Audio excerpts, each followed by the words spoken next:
Salut les amis. Salut tout le monde. Salut. Bienvenue. C'est Chaos. Et Harmonie.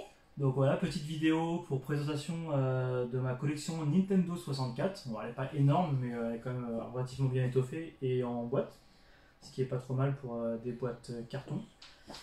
On va commencer par une petite pièce que j'ai très peu utilisée.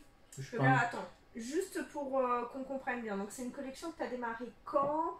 Et là où t'en es... donc c'est toi qui me dirige, c'est ça? Non, mais combien de temps t'as mis pour faire cette collection-là?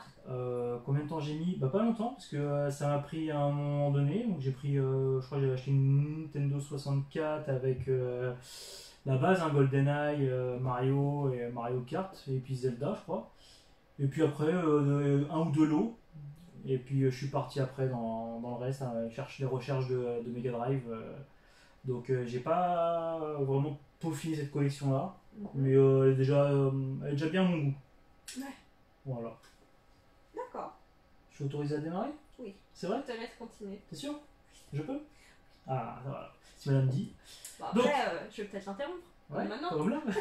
Donc, petite action replay. J'utilise pas trop d'action replay, mais il y avait une option dedans qui était sympathique, donc j'en parlerai en fin de vidéo. Tu m'expliqueras un petit peu ce que c'est, parce que j'ai un vague souvenir de ce que c'était, mais je suis pas sûre. Ouais, on développera, il n'y a pas de souci. Alors, par quoi commencer? Bon, on va commencer par la base, hein, on va commencer par le petit Mario, Super Mario 64. Donc, la base, hein, c'est le jeu d'aventure qui était sorti avec la Nintendo 64. Il y avait un petit pack de quelques jeux qui étaient sortis avec, donc ça, il en faisait partie. Je crois qu'il y avait un jeu de Formule 1, il y avait 3-4 jeux. Donc un classique, quoi. Mais voilà, c'était la petite bombe qui est arrivée à l'époque. Je crois que je devais avoir 15 piges quand c'est sorti, le tout début de la 64. Il est génial, quoi. Un jeu très très long, si on veut compléter tous les tableaux avec toutes les étoiles et tout le tout team. Très bonne exploitation de la 3D. C'est sorti à l'époque où il y avait encore la PlayStation 1 et la Saturn qui était déjà canée. Et du coup, clairement, oui, ça a été un renouveau de la 3D, hein, parce que la 3D d'avant était coup-ci coup-ça, hein, on va dire ça comme ça. Voilà, petit Mario 64. On va les poser quelque part par. On est là. On va passer au-dessus. Hop, en même temps, je présente oui, effectivement. deux petites consoles en boîte, hein, en clear blue et en standard. Hein, voilà, c'est ce que j'ai récupéré avec des petites affaires pas trop onéreuses à l'époque. Aujourd'hui, plus trop le cas, hein, c'est un peu la merde retro gaming. Après, on va enchaîner. Alors, j'ai pris quelques jeux. Alors, il y a des jeux que j'ai pris en lot que j'ai jamais joué et que j'ai gardé parce que il me semblait sympathique que je me les ferais à l'occasion. Il y avait le Blast Corp. C'était un jeu où il fallait démolir. Il y avait des missions où il fallait démolir, je crois, des bâtiments, un truc comme ça. De souvenirs, c'est des souvenirs de quand j'étais plus jeune. Donc, voilà, Blast Corp. Rien de spécial à dire sur ce jeu-là. Sympa, mais sans plus, hein, de ce que j'ai vu. Après, il y avait les deux Turok. Et après, te casse pas la tête. On va passer sur le côté là. Ah, tu pourras pas dire que c'est moi cette fois. Non, c'est pas toi. Donc, deux petits Turok. Hein, c'est des FPS et classiques. Ah, ça plairait. Au petit, non, c'est un peu compliqué pour un enfant jeune de la jouer.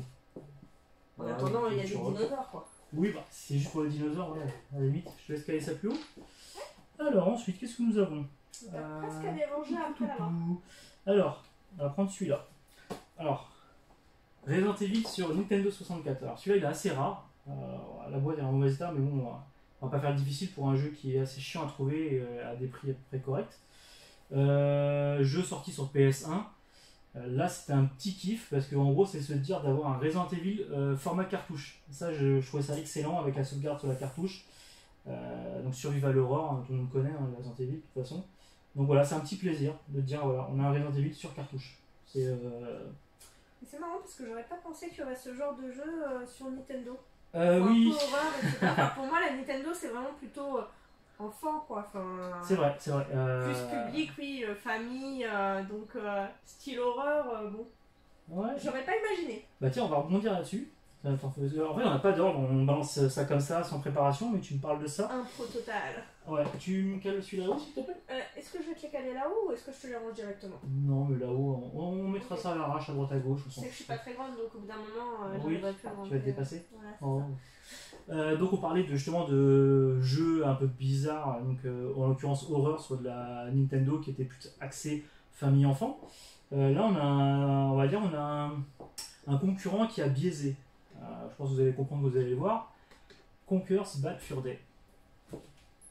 Alors, sous ses apparences mignonnées, parce que c'est un petit écureuil, une petite lapine, des petits trucs un peu mignonnets, cache un peu un décor plus adulte, plus trash. Bah, déjà, le petit écureuil mignonnet, il est alcoolique, hein, il a qu'une pinte de bière. L'aventure en elle-même est un peu what the fuck. Le petit bonhomme, il dégueule suite à une grosse cuite.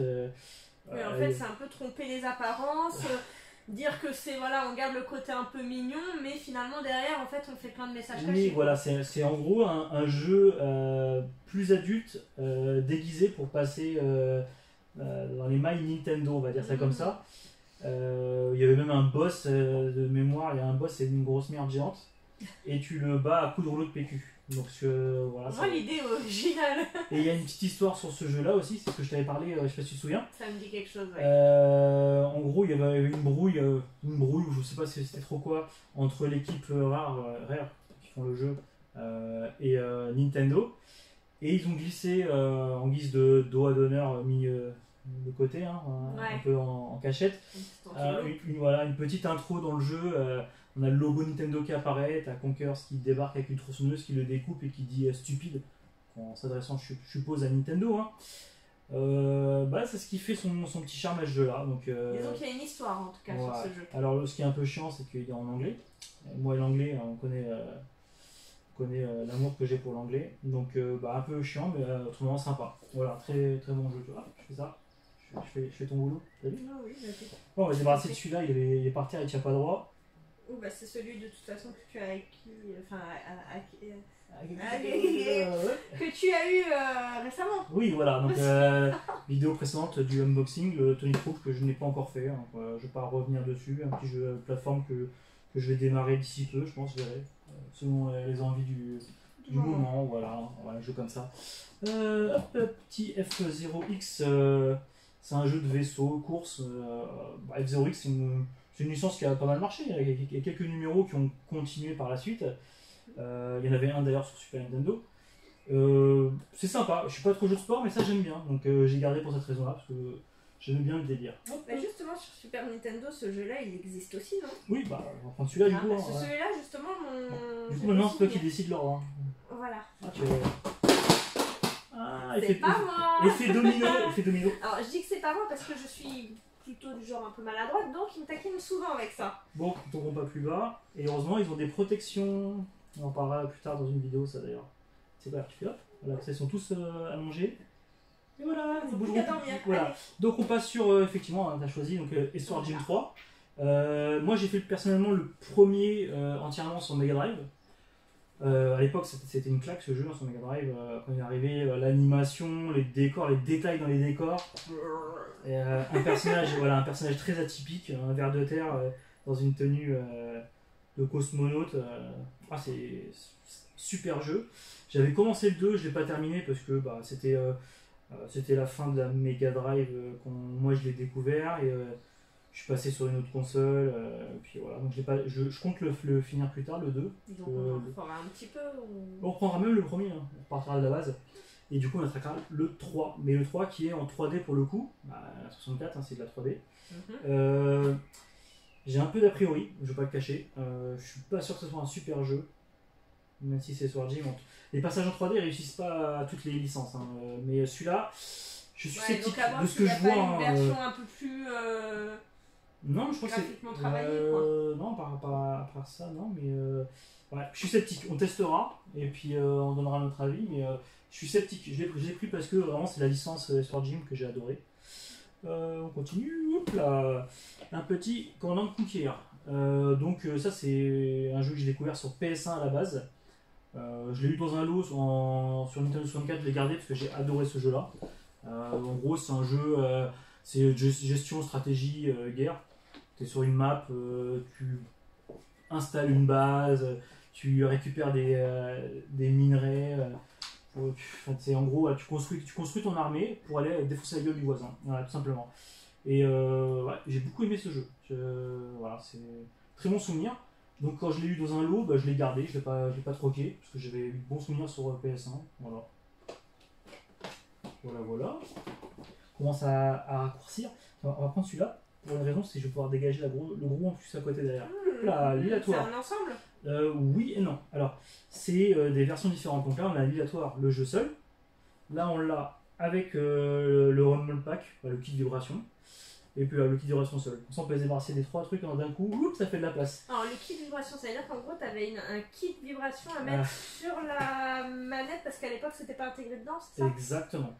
Elle gère, elle a vite percuté. Donc en fait, oui, effectivement, on n'avait pas la vibration d'origine sur la manette. D'accord. À l'époque, sur Play, c'était pareil. Il est arrivé par la suite, c'était le mode DualShock. Saturn n'a pas eu le temps de vivre assez longtemps pour le voir venir. Mais oui, voilà. Donc on avait un petit kit à brancher sur la manette en plus. Je ne l'ai pas rouvert depuis super longtemps, mais de mémoire, ça marche sur pile. Donc il fallait mettre des petites piles, je crois que c'était 2 petites piles dans le kit vibrateur. Pour qu'ils puissent simplement interagir avec le jeu. Et du coup, est-ce que tous les jeux étaient faits pour fonctionner aussi avec ce kit de vibration ou ça dépendait des jeux, il y avait des jeux qui étaient paramétrés avec ça? C'est très bien que tu soulignes ça, parce que j'allais te dire un truc aussi par rapport à ça. J'ai le souvenir que le kit vibration à l'époque, je l'avais pris juste pour un jeu. D'accord. Donc j'en parlais tout à l'heure, et pour un jeu spécifique, il servait vraiment à quelque chose. Voilà, tu verras. Ok. Tu trouveras pas, il faut vraiment savoir.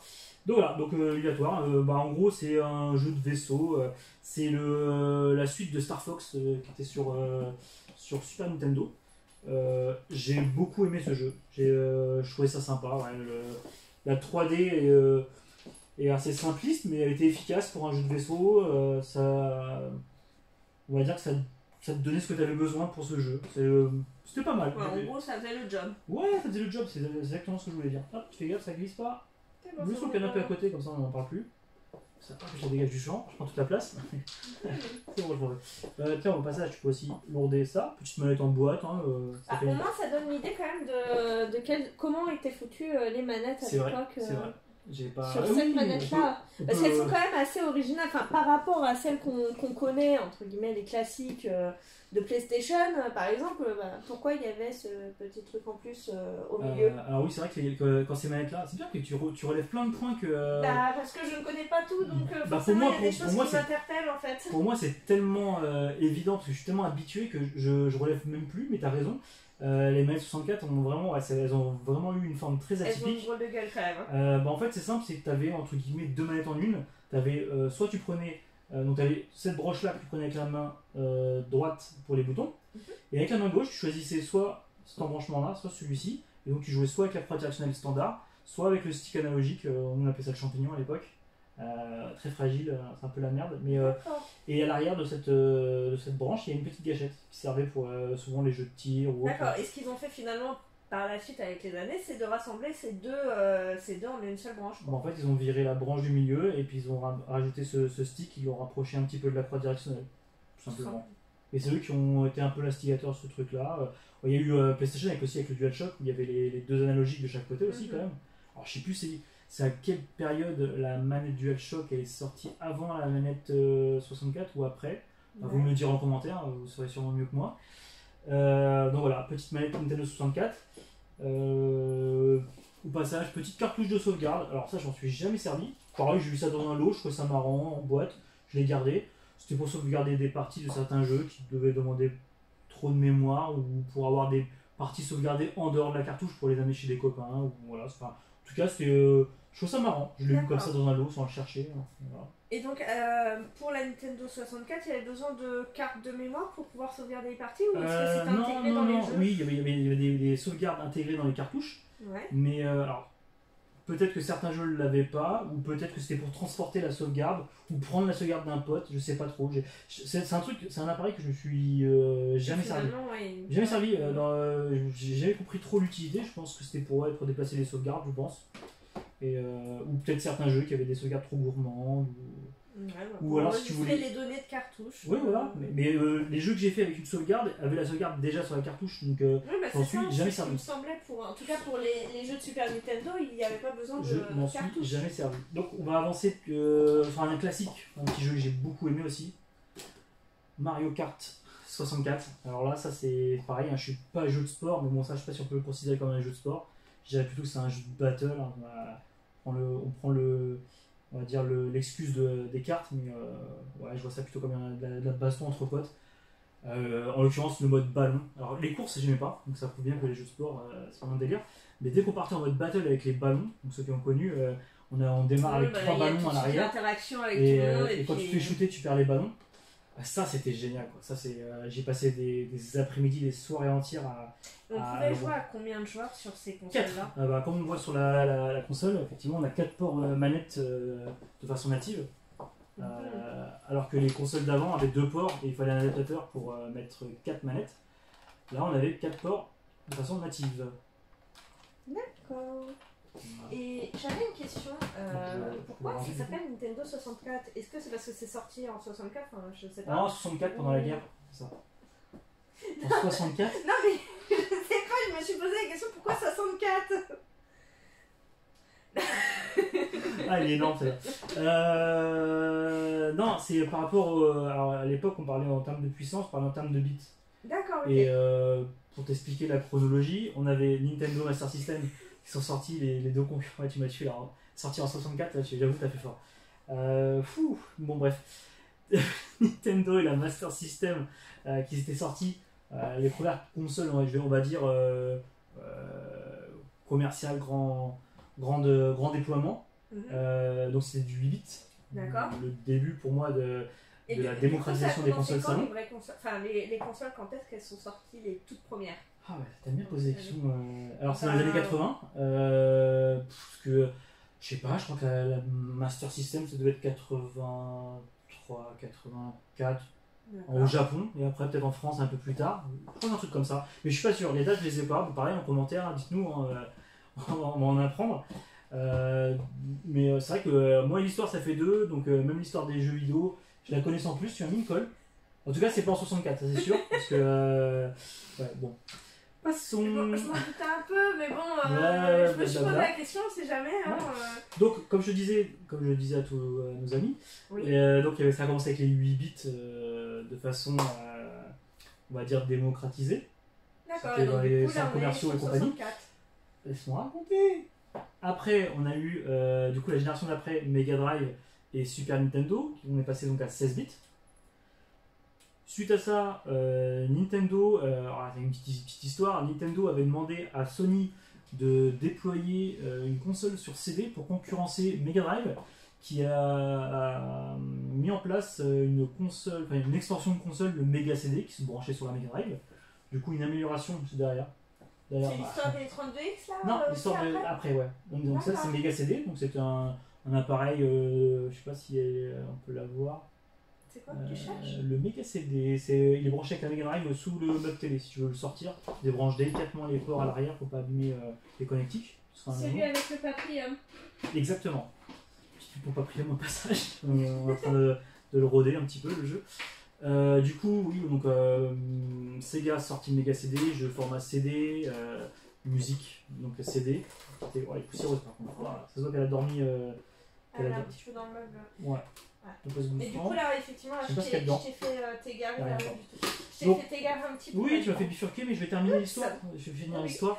Du coup, Mega Drive, Sega a sorti le Mega CD, a mis une petite claque timide, hein, parce qu'ils sont un peu ramassés la gueule quand même. Nintendo a eu peur, a demandé à Sony de les aider à déployer une console CD pour concurrencer cette extension. Sega, pareil, par la suite, il a mis un 32X, enfin, ça je ferai une vidéo là-dessus. Enfin, ouais, on parlera de tout ce qui est. En gros, un Mega Drive, c'est un Megazord, hein, tout s'assemble et ça fait un Power Ranger géant à la fin. Donc, voilà. Et du coup, Nintendo a fait un coup bizarre, ils ont accepté aussi un partenariat avec Philips. Du coup, Sony a décidé de laisser tomber Nintendo ou inversement.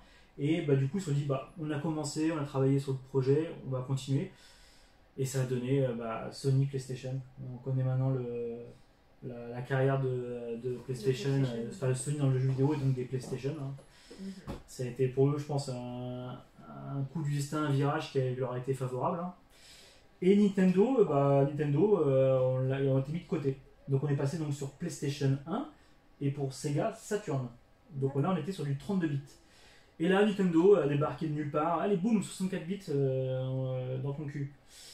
Donc voilà, ils ont sorti une console, entre guillemets, c'est pas vraiment ça, mais double puissance. On peut voir comme. C'est pas ça, mais à peu près, ouais. Mais en tout cas, à l'époque, ça a fait. Voilà, ça fait genre la console 2 fois plus puissante, 4 ports manettes, blablabla, des jeux de fou. On te cale un Zelda, un Mario.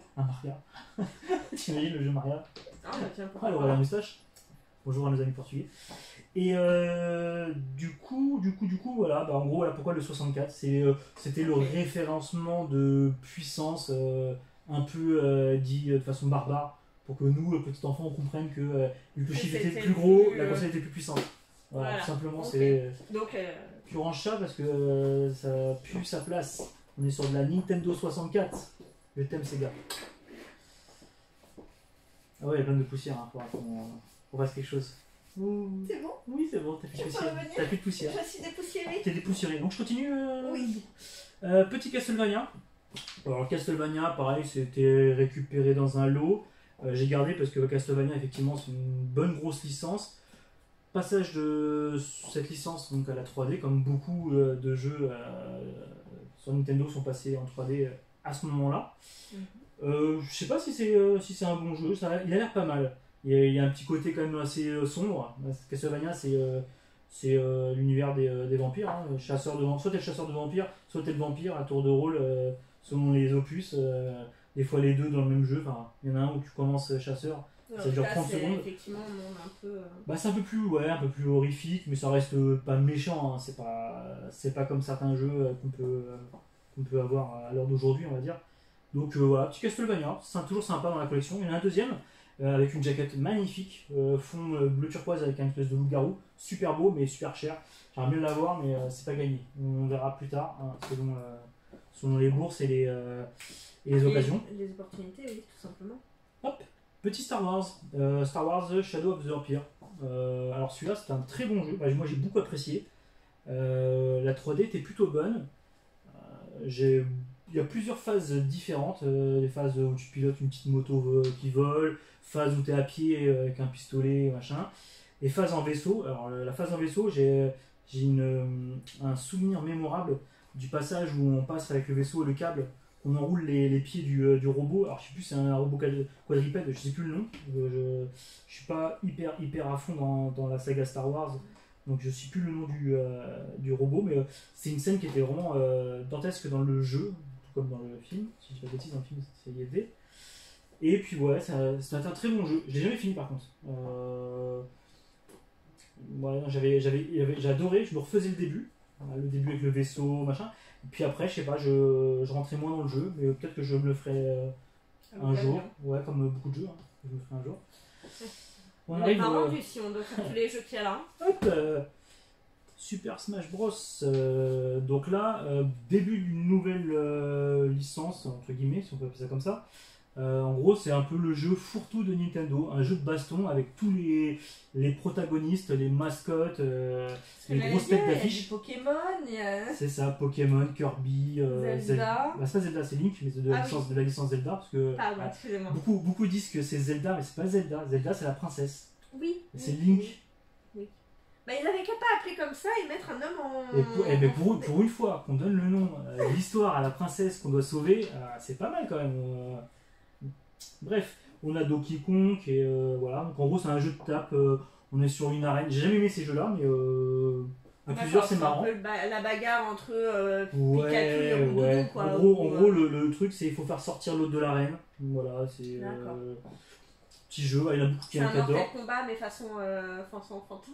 Rien à voir. Non. Mais rien à voir. Mortal Kombat, c'est un combat avec un visuel assez réaliste, assez violent, sanglant. Mais dans le concept.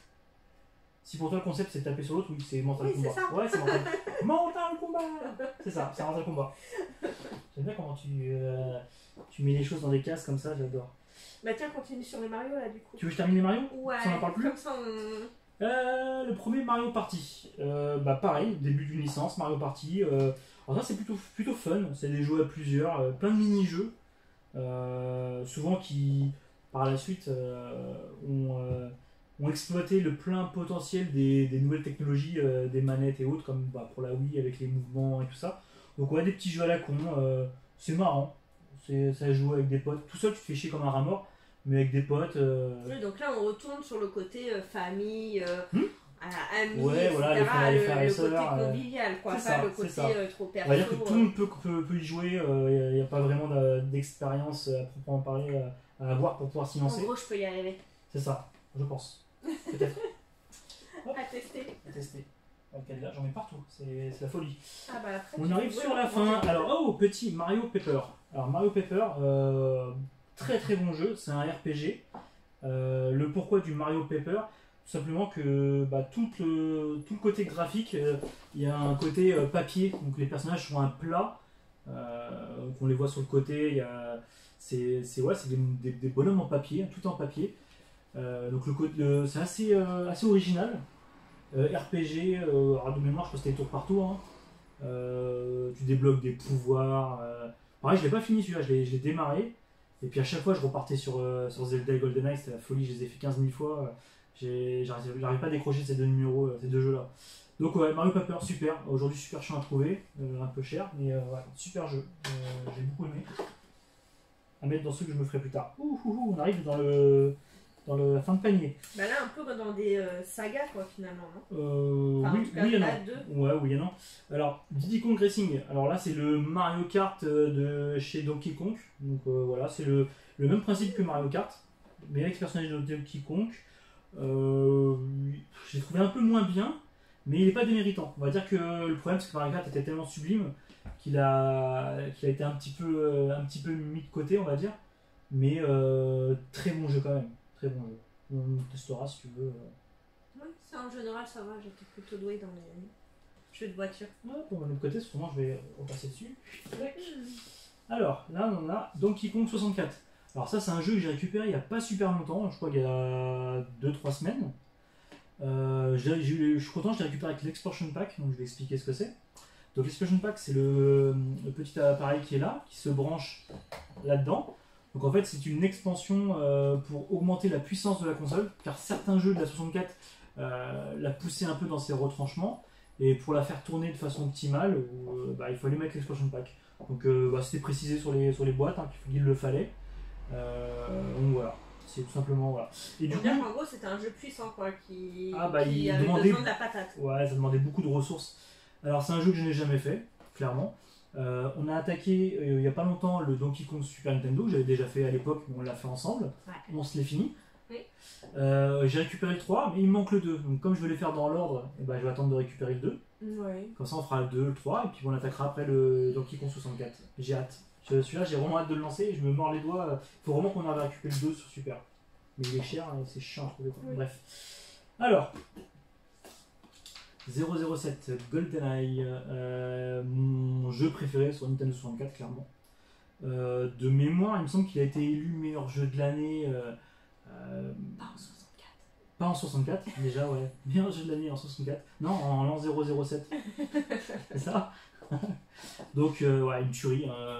FPS magnifique pour l'époque. Aujourd'hui, il est encore beau. Hein. Les gueules, elles sont un peu carrées, un peu. Ça fait comme s'ils étaient. Comment on appelle ça là tu sais, quand t'as les bonhommes en papier, là, les origami. Oui. C'est comme des origami. En gros, ils ont des carrés, on a collé un papier sur la tronche, un peu étiré, dégueulasse. Mais pour l'époque, ça faisait le taf. C'était génial. Il y avait un truc particulier. Il y avait un truc particulier à ce jeu-là, c'est qu'il y avait une sorte de forme d'intelligence auprès des soldats. Bon, des fois, ils étaient un peu teubés sur la réaction, mais quand on leur tirait dessus, on leur tirait dans la main, ils faisaient ah, tu leur tirais dans la jambe, ils avaient mal à la jambe, tu leur tirais dans la tête, ils tombaient. Enfin, il y avait vraiment une cohérence. Il y avait une cohérence, il y avait un degré de dégâts en fonction de où on tirait. Et on pouvait faire de l'infiltration, il y avait des missions incroyables. Et ce qui est fort dans ce jeu-là, c'est que non seulement donc, le côté aventure était formidable, mais vraiment une tuerie, mais le multijoueur, c'était une bombe, une vraie bombe. Et donc voilà, on n'est pas en fin de vidéo, mais c'était pour ce jeu-là que j'avais pris l'Action Replay. Alors, pourquoi j'ai pris l'Action Replay? En fait, tout simplement que grâce à ça, on pouvait débloquer dans GoldenEye des stages supplémentaires pour jouer en battle. C'est-à-dire que certains stages en aventure n'étaient pas disponibles en battle. Gradle, le dernier stage, qui est moyen en battle, mais aussi le stage où il y avait on doit s'échapper avec le tank. On a un tank, à un moment donné, on tire sur des tourelles. Et du coup, en battle, c'est marrant de prendre le tank et d'aller éclater tes potes. Donc voilà, l'expansion pack l'action replay me servait vraiment que pour GoldenEye, pour débloquer les stages. Et puis il y avait des armes aussi, des armes spécifiques qu'on pouvait avoir avec l'action replay, c'était marrant. En gros, c'était un peu comme si t'avais pas la cartouche, cette cartouche-là de. Comment tu appelles ça? Triple. Action replay. Action replay. Et bah t'avais pas les bonus finalement du jeu. Enfin, t'avais qu'une partie du jeu qui t'était visible. Non, c'est en mode battle, donc en mode joueur contre joueur. D'accord. Il y avait, alors je crois que c'est 4, 5 ou 6 stages qui n'étaient pas disponibles. Je crois qu'il y a Egyptian Aztec, Gradle. Je crois que l'autre c'est Street ou une connerie comme ça avec le tank. Enfin, il y avait 4-5 stages comme ça qu'on ne pouvait pas avoir en battle, et donc ça débloquait ces fameux stages. Au-delà de ça, on pouvait avoir aussi des armes de fou, genre au lieu de taper à la main, on pouvait taper avec une manette de Nintendo 64, c'était marrant. Il y avait plein de petites conneries comme ça. En fait, moi ça me fait un peu penser à un truc bonus. Je crois qu'on avait aussi accès à la montre laser, parce qu'il y a un stage où tu as une montre qui tire des lasers pour ouvrir une trappe, et je crois qu'on pouvait jouer avec ça en battle. Idée, quoi. Ouais, il y a plein de conneries, donc voilà, c'était juste pour ce délire-là, aller au bout du jeu, vraiment exploiter tous les petits délires du jeu. Donc voilà, hop, donc voilà, l'action replay est fait. Alors, petit Perfect Dark, donc là, un petit logo, il faut l'expansion pack. C'est un jeu qui a été fait par l'équipe de GoldenEye, donc voilà pourquoi je l'ai pris, clairement, et je l'ai jamais commencé. C'est fou. Alors que j'ai kiffé GoldenEye, je l'ai retourné, je l'ai refait alors que j'avais ce jeu-là, et j'arrivais pas à le. J'étais trop bloqué sur GoldenEye. Je peux pas l'expliquer. Ce jeu m'a bloqué sur la 64 avec un prochain qui va arriver. Là-dessus, je vois justement qu'il y a un petit déconseillé au moins de 16 ans. Oui. C'était courant du coup sur les jeux déjà à l'époque de mettre les âges conseillés ou déconseillés, en l'occurrence déconseillés. De mémoire, je crois pas. C'est la première fois que ça m'a interpellé. Je crois que sur les consoles d'avant, non. Tout ce qui était à cartouche avant, non. Mega Drive, j'ai pas de souvenir d'interdiction d'âge. Mais il y a eu un délire qui, je pense, alors peut-être que je me trompe, parce que là c'est ça que tu me fais improviser totalement, donc je cherche dans ma mémoire. D'après moi, ça correspond au moment où la famille de France, alors peut-être que c'est pas qu'en France, hein, c'est peut-être pour le monde entier, mais la famille de France à un moment donné a taclé à la jugulaire Dorothée et le club Dorothée à cause de ses mangas violents.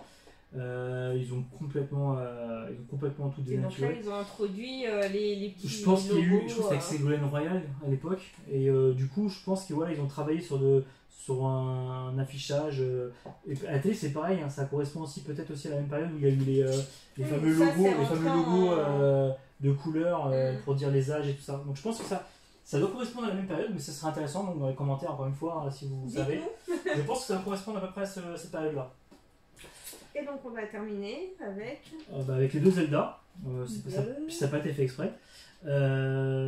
Ocarina of Time, clairement une tuerie. Voilà,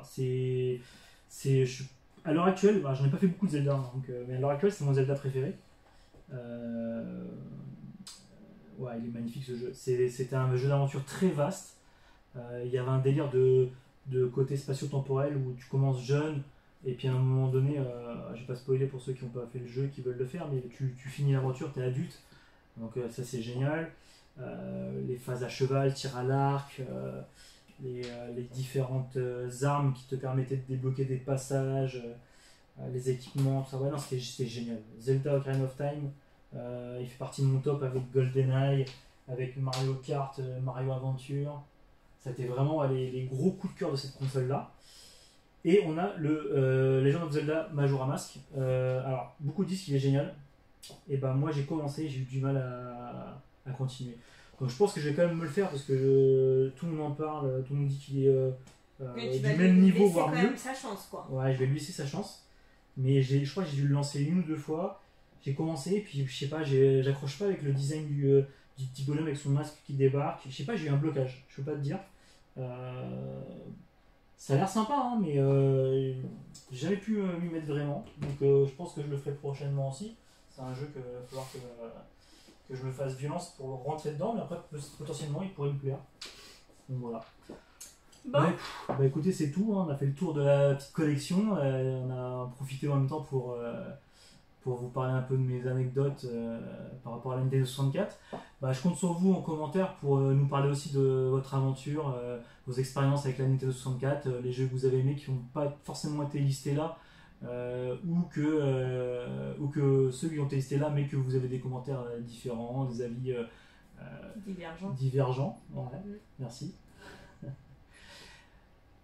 Bah, comme d'hab, hein, je vous laisse partager, commenter, liker et puis vous abonner hein, si c'est pas encore fait. Ce serait dommage de passer à côté de la suite. Hein. C'est ça. On prépare des choses de fou. Il y en a encore beaucoup de collections à voir, donc on a de quoi faire. C'est ça. Donc on vous attend pour de prochaines vidéos. Prochaines aventures. Allez, salut, ciao les amis. À plus.